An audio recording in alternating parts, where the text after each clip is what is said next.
Banyak di antara kaum muslimin terjerumus dalam dosa ini dan tidak menyadari kalau ini adalah dosa besar. Mari kita renungi dan mendengarkan bagaimana Allah Azza wa Jal menyebutkan larangan ini dalam firman-Nya dalam surah Al-Hujurat, surah nomor 49, ayatnya ayat 11. A'udzu billahi minasyaitonir rajim. Ya ayyuhalladzina amanu la yaskhar qaumun min qaumin 'asa an yakunu khairan minhum wala nisa'un min nisa'in 'asa an yakunna khairan minhun wala talmizu anfusakum wala tanabazu bil alqab bi'sal ismul fusuq ba'dal iman wa man lam yatub fa ulaika humudz zalimun. Hai orang-orang beriman, janganlah sebagian kelompok laki-laki menghina, mencela, merendahkan kelompok yang lain. Karena bisa saja yang direndahkan, dihina dan dicela itu lebih baik daripada yang mencela atau menghina. Dan jangan pula sekelompok wanita menghina, mencela, merendahkan wanita-wanita yang lain. Karena bisa saja yang direndahkan lebih baik daripada yang merendahkan. Dan jangan pernah kalian menjelek-jelekkan diri kalian sendiri. Karena kita juga ciptaan Allah. Kita tidak punya hak sama sekali di fisik kita, di kulit kita, di rambut kita. Ini adalah ciptaan Allah subhanahu wa ta'ala. Tidak boleh menghina diri sendiri. Dan jangan pernah saling memanggil dengan julukan-julukan yang menjelek-jelekkan. Sesungguhnya semua itu kalau dilakukan adalah penggunaan nama-nama yang buruk membawa pada dosa, kefasikan setelah datangnya keimanan.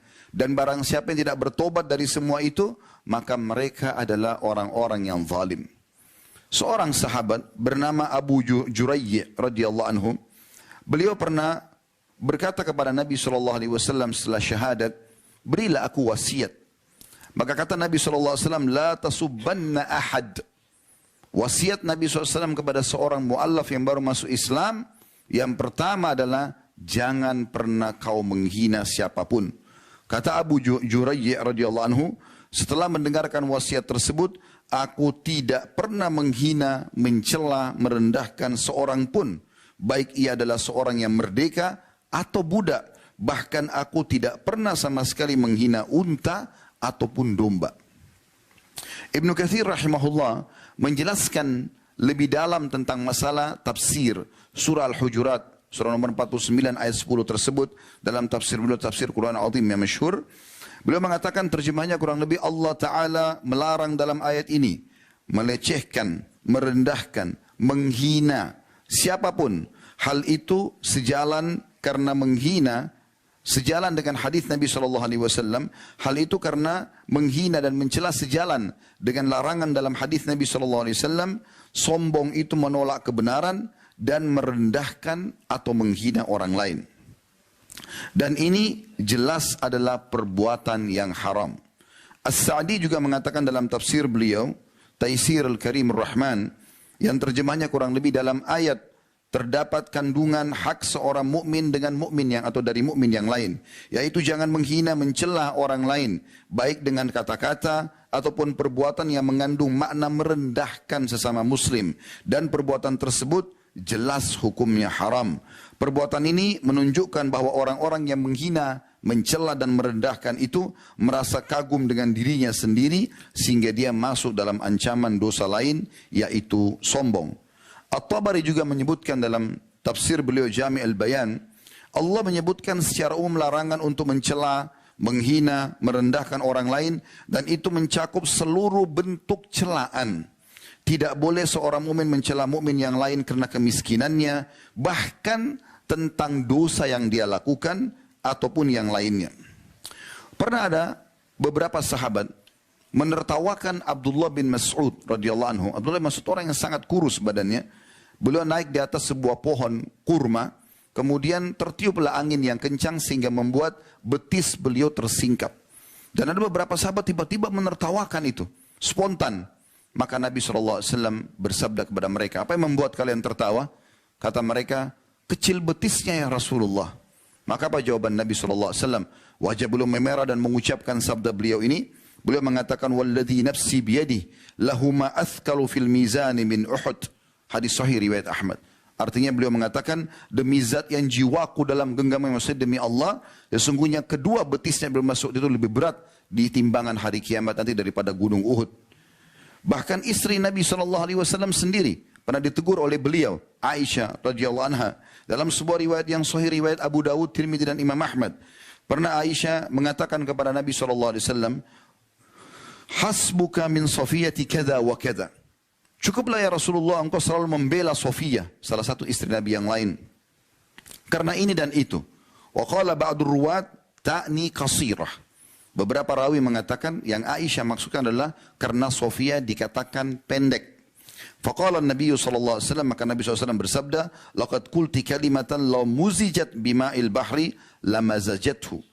Hai Aisyah, engkau telah mengucapkan kata-kata, kalau kata-kata itu ditaruh di air laut, maka akan merusak semua yang ada di air laut itu. Karena busuk dan kotornya perkataan tersebut. Jadi ini hanya sekedar memberikan gambaran kalau Safiyah itu pendek. Nabi SAW mengajarkan kepada kita, saudaraku seiman, agar jangan membalas kalau ada yang menghina kita, mencaci maki kita. Ingat, dia sedang melakukan perbuatan dosa. Kalau anda balas juga dengan itu, berarti anda juga buat dosa. Dia dihukum, dan anda juga akan dihukum. Justru seorang mukmin dianjurkan untuk tidak membalasnya. Dan biarkan Allah subhanahu wa ta'ala yang membalasnya. Dengarkan peringatan Nabi SAW dalam hadis riwayat Abu Dawud dan Tirmidzi. Kata beliau, wa in imru'un syatamaka wa ayyaraka bima ya'lam fika, fala tu'ayyirhu bima ta'lam fihi, fa innama wabala dzalika alaihi. Kalau seandainya ada seseorang sengaja menghinamu, mencacimu, merendahkanmu, dan juga mencari-cari kesalahanmu yang dia tahu ada pada dirimu, maka jangan kau balas perbuatan tersebut dengan sesuatu yang kau tahu dari dirinya, karena sungguhnya akibat perbuatannya akan kembali kepada dia. Orang mukmin harus menjadi orang yang luar biasa. Kalau seandainya ada orang menggibah kita, menghina, mencaci maki, lalu kita balas dengan hal yang sama, itu biasa. Semua orang bisa lakukan. Tapi Islam mengajarkan kita menjadi orang luar biasa. Justru kita tidak balas keburukan dengan keburukan. Tidak balas dosa dengan dosa. Karena jelas sekali kaidahnya, kalau dia berbuat dosa dia akan dihukum oleh Allah. Kalau kita balas, kita pun akan mendapatkan hal yang sama. Ibnu Qayyim rahimahullah menyebutkan tentang masalah ini dalam kitab Madarikus Salikin.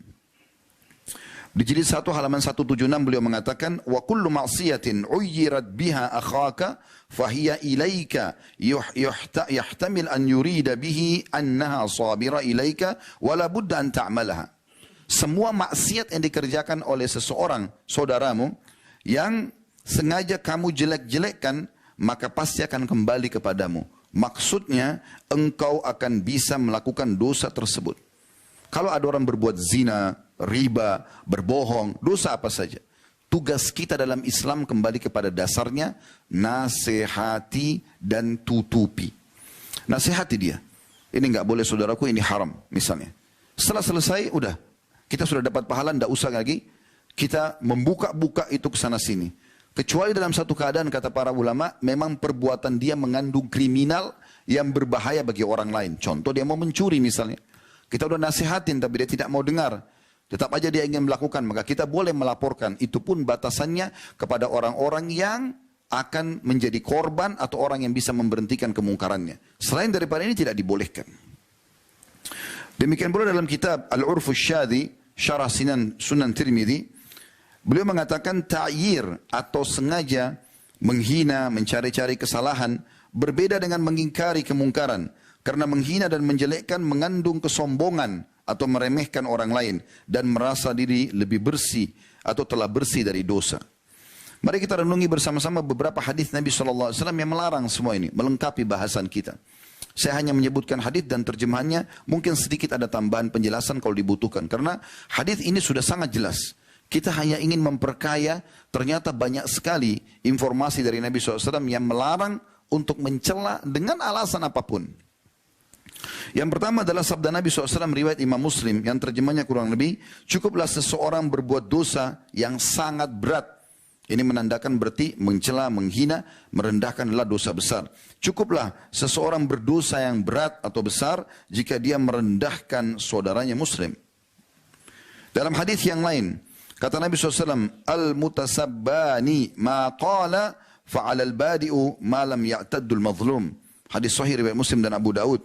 Apabila dua orang yang kemudian ketemu lalu terjadi pertengkaran, maka saling menghina, saling mencaci maki, maka yang memulainya akan menanggung seluruh dosa selama yang sedang dicaci tidak membalasnya. Dan ini poin penting. Ini yang tadi saya katakan, bagaimana kita menjadi orang yang luar biasa. Bahkan ada sebuah athar yang disebutkan bahwasanya kalau ada seseorang nanti dia punya masalah dengan orang lain dan dia tidak membalas sama sekali, dia biarkan saja, dia coba kembalikan itu agar meraih pahala di sisi Allah SWT. Pada hari kiamat nanti akan datang di hadapan Allah Subhanahu Wa Taala dan dia akan mengambil full haknya. Kata Nabi SAW, kalau dia sempat membalas di dunia, maka di akhirat nanti akan dilihat apakah balasan dia berimbang dengan yang menzaliminya. Kalau berimbang, maka sudah impas, tidak ada lagi saling menuntut. Tapi kalau yang terzalimi lebih besar balasannya, maka dia akan dihukum ya, terhadap dan akan diberikan hak terhadap orang yang menzaliminya. Misal contoh, ada orang yang menggibah orang lain. Si fulan pendek, si fulan ini menyebut-nyebut kejelekannya misal. Kemudian dibalaslah oleh orang yang dijelek-jelekan dengan membunuh. Membunuh lebih besar daripada menggibah. Maka pada hari kiamat nanti, orang yang tadinya sebenarnya dalam kondisi benar karena dia sedang digibah, dia bisa panen pahala hari kiamat. Tapi karena dia balas dengan sesuatu yang lebih besar dengan membunuh, maka nanti hari kiamat justru dia yang dihukum oleh Allah Subhanahu Wa Taala. Juga sabda Nabi SAW dalam hadis Bukhari Muslim yang masyhur, sibabul muslimi fusukun wa qitaluhu kufur. Sungguh menghina, mencela, merendahkan seorang muslim adalah sebuah kefasikan, dosa besar, dan membunuhnya merupakan kekafiran. Demikian pula sabda Nabi SAW yang sahih riwayat Bukhari. Potongan hadis karena cukup panjang, potongan hadis saksi bahasan. Wala'nul mu'mini kaqatlihi, wa man rama mu'minan bikufrin fahuwa kaqatlihi. Sesungguhnya melaknat itu mengucapkan kata-kata yang jelek kepada seorang muslim, menghinanya, seperti membunuhnya. Dan barang siapa yang menuduh seorang mukmin dengan kekafiran, maka dia seperti membunuhnya. Nabi SAW mengingatkan kepada kita agar menjadi sifat kita sebagai orang beriman. Jangan pernah gunakan kata celaan. Dan kita akan lihat nanti ada rincian dalam penutupan khutbah kita. Bukan hanya larangan mencela manusia. Mencela hewan tidak boleh. Mencela massa nggak boleh. Bahkan mencela syaitan saja tidak dibolehkan. Dalam hadis kata Nabi SAW, hadis ini sahih riwayat Tirmidzi dan Imam Ahmad. Kata Nabi SAW, laisal mu'minu bit-ta'an. Bukanlah orang mukmin itu yang suka atau banyak menghina dan mencela. Walal la'an, banyak melaknat, mendoakan yang buruk. Walal fahish, bukan juga orang yang suka berbuat keji. Walal badhi, dan bukan orang yang jorok perkataannya. Juga Nabi SAW memastikan orang-orang yang suka mencela, menghina ini tidak akan pernah bisa memberikan syafaat pada hari kiamat. Kita tahu saudaraku seiman, salah satu tiket yang sangat luar biasa yang Allah berikan kepada kita yang bisa menyelamatkan kita di akhirat ada syafaat. Apa itu? Pertolongan. Pertolongan orang lain kepada kita. Makanya sering kami sampaikan, saudaraku seiman dalam ceramah-ceramah, meninggal bawalah dua hal dan jangan bawa dua hal. Bawa dua hal itu apa? Amal soleh dan teman soleh. Teman soleh ini bisa memberikan syafaatnya. Kapan dia sudah lolos dari timbangan amal dan dia punya kelebihan, dia boleh memberikan syafaat sesuai dengan kadar besarnya pahala dia. Dia bisa syafaatkan 1 orang, 2 orang, 7 orang, 10 orang. Bahkan kata Nabi SAW, ada di antara umatku bisa memberikan syafaat seperti jumlah suku Mudar.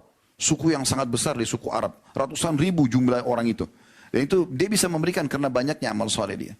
Jadi kita berteman seperti ini, orang-orang soleh, dan jangan bawa dua hal, jangan bawa dosa dan jangan bawa musuh, sibuk selalu mencari kesalahan orang lain, maka jadi musuh dia, dan ini berbahaya, sekali. Kata Nabi SAW, la yakunul la'anuna syufa'a wala syuhada yaumal qiyamah. Hadis sahih riwayat Imam Muslim.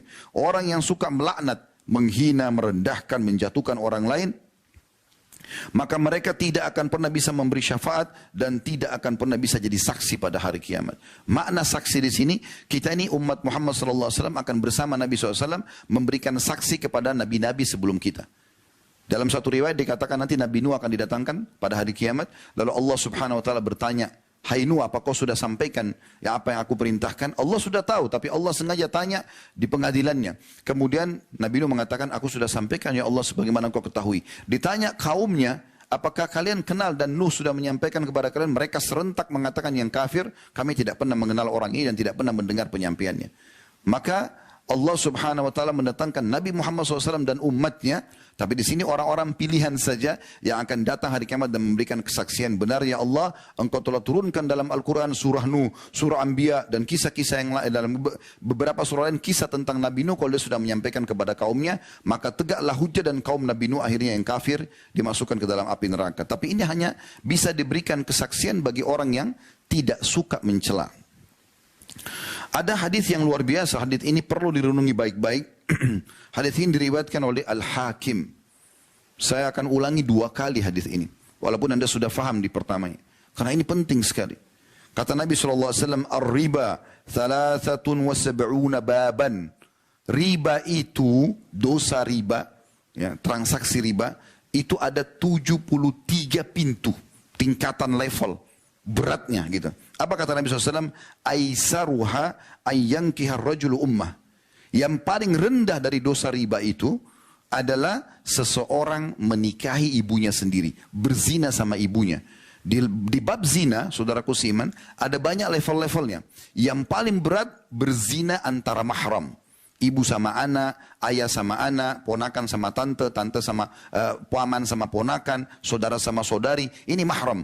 Ini hukumnya dirajam, walaupun belum menikah. Kita tahu dalam bab nikah, dalam bab zina, kalau orang belum menikah, kemudian dia berzina, hukumnya dicambuk 100 kali dan diasingkan 1 tahun. Dan kalau dia sudah menikah, hukumnya rajam. Tapi kalau zina antara mahram ini, hukumnya dibunuh langsung, karena beratnya. Tapi apa kata Nabi SAW? Dosa riba yang paling rendah, sekali, itu setingkat dengan level tertingginya dosa zina. Seperti orang zina dengan ibunya sendiri. Lalu kata Nabi SAW, Bapak, ini bukan saksi bahasan kita. Setelahnya ada saksi bahasan. Kata Nabi SAW, wa inna arbar riba irdur rajulul muslim. Dan ketahuilah, level tertingginya dosa riba itu, 73-nya, yang paling berat hukumannya, itu setara dengan menghina, merendahkan saudara muslim. Artinya apa? Mencela saja seorang muslim sudah cukup kita menanggung dosa seperti level tertingginya riba. 73-nya. Dan itu yang paling rendahnya saja sama dengan menzina ibu sendiri. Anda bisa bayangkan bagaimana beratnya dosa mencela dan menghina seorang muslim. Berhenti saudaraku dari mata yang sering merendahkan orang lain, mulut yang mencibirkan orang lain, selalu dengan isyarat tangan. Untuk apa? Dia ciptaan Allah subhanahu wa ta'ala. Kalau Anda menghina dia, berarti menghina penciptanya. Allah subhanahu wa ta'ala yang membuat kulitnya gelap, rambutnya keriting, badannya pendek, dan seterusnya. Kenapa harus menghina? Kalau Allah berikan kepada kita satu kelebihan, syukuri dan nikmati. Tapi bukan tugas kita menghina. Ada kekurangan pada diri orang lain, sekali lagi, nasihatin, berikan masukan, dan tutupi itu. Ini penting sekali untuk digarisbawahi. Saya ulangi hadis ini. Kata Nabi SAW, riba itu 73 pintu atau level. Yang paling rendahnya, seperti orang berzina dengan ibunya sendiri. Yang paling tingginya, setara dengan dosa seseorang merendahkan muslim yang lain. Larangan-larangan ini berlaku bukan hanya kepada manusia tadi saya katakan, tapi berlaku juga bahkan sampai pada hewan.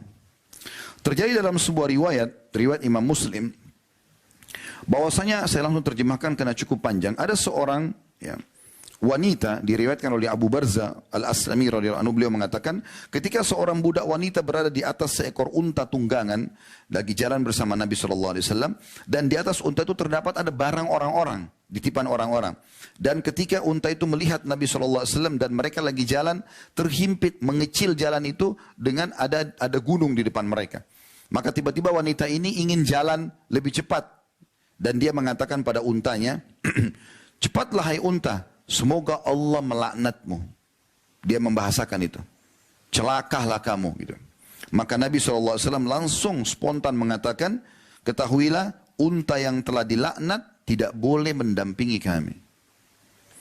Demikian pula teman-teman sekalian tentang ayam jantan. Dalam hadis riwayat Abu Daud, kata Nabi SAW, "Data subuddika fa inna yuqitu lis-shalah." Jangan pernah menghina ayam jantan karena dia membangunkan untuk sholat. Ada larangan untuk mencela masa, waktu. Kok cepat sekali sih malamnya? Kok begini siangnya? mencela. Untuk apa? Lalui saja. Kenapa harus menjadi orang yang suka mencela? Kata Nabi SAW dalam hadis riwayat Muslim, Allah berfirman, la tasubbud dahar. Nabi SAW bersabda, bukan Allah berfirman, Nabi SAW bersabda, la tasubbud dahar fa inna Allah huwad dahar. Jangan pernah mencela masa atau waktu, karena Allah pencipta masa dan waktu itu. Demikian juga dilarangan untuk mencela angin, walaupun kencang, walaupun kita tidak suka.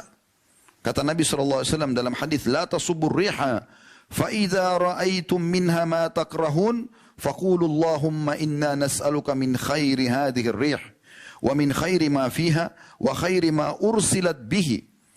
Jangan pernah kalian mencaci maki angin, karena ya, kalau jangan kalian mencaci maki angin kalau kalian sesuatu yang kalian tidak suka dari angin itu, mungkin karena kencangnya atau menakutkan buat kita, maka ucapkanlah. Nabi SAW ajarkan doanya.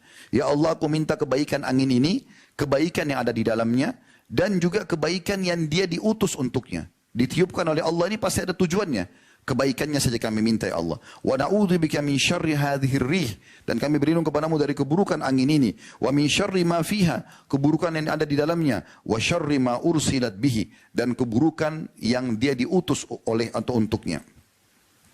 Juga kita dilarang teman-teman sekalian mencaci maki demam, penyakit pun enggak boleh dicaci maki. Disebutkan dalam sebuah riwayat dari Jabir radhiyallahu anhu bahwasanya Rasulullah SAW dakhala ala Ummu Sa'ib atau Ummul Musayyib. Satu hari Nabi SAW pernah menziarahi seorang wanita bernama Ummu Sa'ib atau Ummu Musayyib. Maka Nabi SAW mengatakan, malaki tuzafsifin. Kenapa kau begini kayak orang yang meriang gitu, ya. Maka qalat al-humma la barakallahu fiha. Kena demam ya Rasulullah. Semoga Allah tidak berkahi demam ini.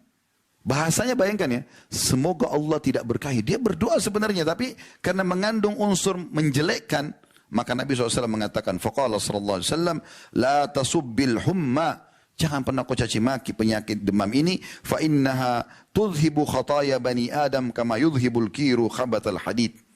Jangan kau caci maki demam ini. Karena demam ini benar-benar akan membersihkan dosa-dosa anak Adam sebagaimana pandai besi membersihkan ya kotoran-kotoran yang ada di besi itu. Hadis sahih diriwayatkan oleh Imam Muslim.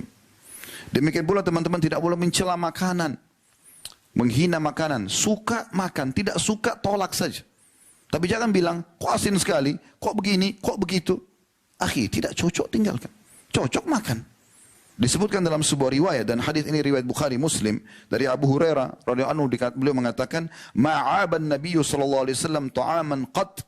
Nabi SAW tidak pernah sama sekali menghina, mencela semua jenis makanan. Inishtahahu akalahu wa in karihahu tarakahu. Kalau dia suka dia makan, kalau dia tidak suka maka dia cukup meninggalkannya. Subhanallah, saya pernah belajar dari salah satu guru kami, Dr. Salih Suhaimi hafidhahullah. Beliau pengajar di Masjid Nabawi. Satu waktu beliau pernah datang ke Jakarta bersama istrinya, kemudian berkunjung ke rumah kami. Waktu itu kebetulan saya tidak bisa datang ke hotel beliau. Kemudian saya sempat menghidangkan, menuangkan satu susu. Saya tidak ngeh kalau susu ini ternyata sudah tidak baik. Tidak bermaksud, tapi subhanallah, saya buka kulkas, saya keluarkan susu itu. Ternyata susu ini baru kami beli kemarin. Dituang di gelas, saya pikir masih bagus. Begitu saya hidangkan, Syekh lalu mengambil gelasnya, kemudian dia menyentuh, sempat dia minum sedikit lalu dia letakkan. Lalu saya tanya, Syekh enggak diminum? Dia bilang jazakallah khair, cukup. Begitu aja. Subhanallah, adabnya luar biasa. Lalu kemudian beliau pamit, tinggalkan kami. Setelah keluar, saya tidak tahu kenapa tersentuh hati saya untuk mengecek susu itu. Begitu saya cek, memang asin. Tapi tidak pernah beliau mengatakan, ini rusak akhi. Kenapa dihidangkan? Enggak ada bahasa-bahasa seperti itu. Bagaimana orang yang sudah memahami masalah ini, mengaplikasikan dalam kehidupan mereka. Bahkan teman-teman sekalian, kita tidak boleh mencaci maki semua sesembahan yang disembah selain Allah. Padahal itu berat. Patung, pohon, semua enggak boleh dicaci maki. Dengarkan Allah berfirman dalam surah Al-An'am, surah nomor 6 ayat 108. A'udzu billahi minasyaitonir rajim. Wa la tasubbul ladzina yad'una min dunillahi fayasubbullaha adwan bighairi ilm.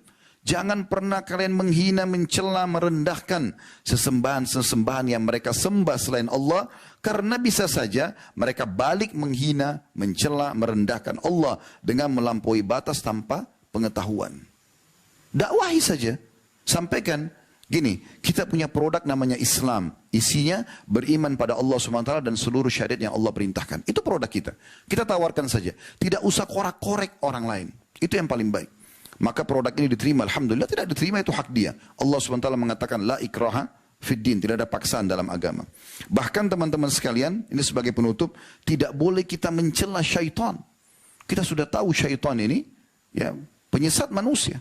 Tapi perhatikan bagaimana dalam sebuah riwayat disebutkan ada seorang sahabat jatuh dari untanya. Lalu dia mengatakan, celakalah syaitan. Dia bilang begitu. Celaka syaitan. Dia bilang, maksud dia adalah, saya jatuh dari unta ini karena syaitan penyebabnya. Sebenarnya bisa saja orang berkata begitu. Karena syaitan suka mau mencelakakan manusia. Tapi apa kata Nabi SAW? La takul ta'isa syaitan. Jangan kau katakan celakalah syaitan. Fa innaka idha kulta tadika ta'azama hatta yakuna mithlal bait. Karena kalau kau ucapkan itu, syaitan itu membesar sampai seperti rumah besarnya. Kata Nabi SAW. Wa yakul. Lalu dia berkata dengan suara yang keras, bikuwati, dia celaka karena kekuatanku. Walakin kul bismillah, tapi katakan bismillah dengan nama Allah, walaupun jatuh, walaupun ada sesuatu yang kita tidak suka, bismillah. Badan kita gatal, ada jatuh sesuatu, bismillah. Pungut aja kembali, selesai. Sesederhana itu kok sebenarnya. Jangan ikutkan dengan mencela. Lalu kata Nabi SAW, walakin kul bismillah, ucapkan dengan nama Allah. Fa innaka idza qulta dzalika tasadara hatta yakuna mithla dzubab. Karena kalau kalian ucapkan itu dengan bismillah, maka syaitan akan mengecil sampai dia seperti seekor lalat saja. Hadis ini riwayat Ahmad dan Abu Daud dengan sanad sahih. Dan Syekh Utsaimin rahimahullah menanggapi hadis ini mengatakan, al-insan lam yu'mar bila'ni syaitan. Ketahuilah manusia tidak pernah disuruh untuk mencela syaitan oleh Allah SWT. Wa innama umira bil isti'adati minhu.